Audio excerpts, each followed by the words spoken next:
Þetta nú víst síðasta skipti sem maður þarf að þrífa þennan bíl. Maður stendur frammi fyrir því eftir það að vera búinn að lifa hér á þessu landi í rúm 50 ár að verða gjaldþrota. Og þar með orðin hluti af íslenska efnahagsundrinu. En hvað gerðist? Hvað kom fyrir? So what we say is that corruption is the abuse of entrusted power for private gain. Uppgjör við fortíðina undanbragðalaust. Stjórnlýsingin náttúrulega vanhæf. Það búið að raða inn í hana árum saman, jábræðurum og klíkuvinum. Það var ekki spilling í sambandi þessu sölu. Þetta nú skrifstofan hérna.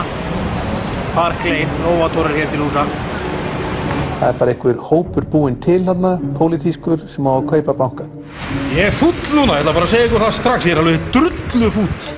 Þessi verðmæti sem hafa þurrkast af hlutabréfamörkuðum, innistæðum í bönkum og fjármálumörkum yfir höfuð, þau eru farin. Much of this money should sort of physically exist, so to speak. It will not have simply disappeared. Hér var Landsbankinn og hér var Glitnir, Kaupþing, en nú heitir þetta Bank de Hafland.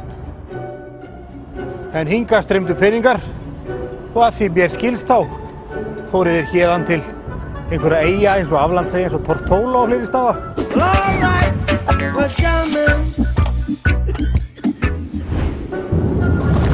One friend said, well, if you put all your eggs in one basket, what do you expect? We thought banks were special places, we thought bank managers were special people.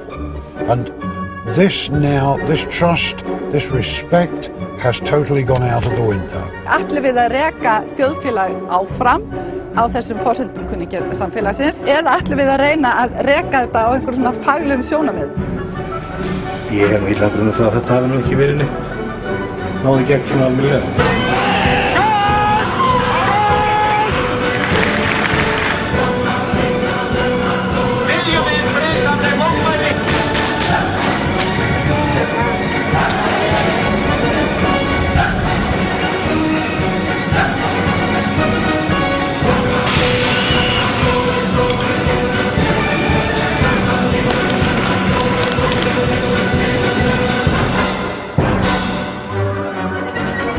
I think that we have seen a lot of things that is not acceptable.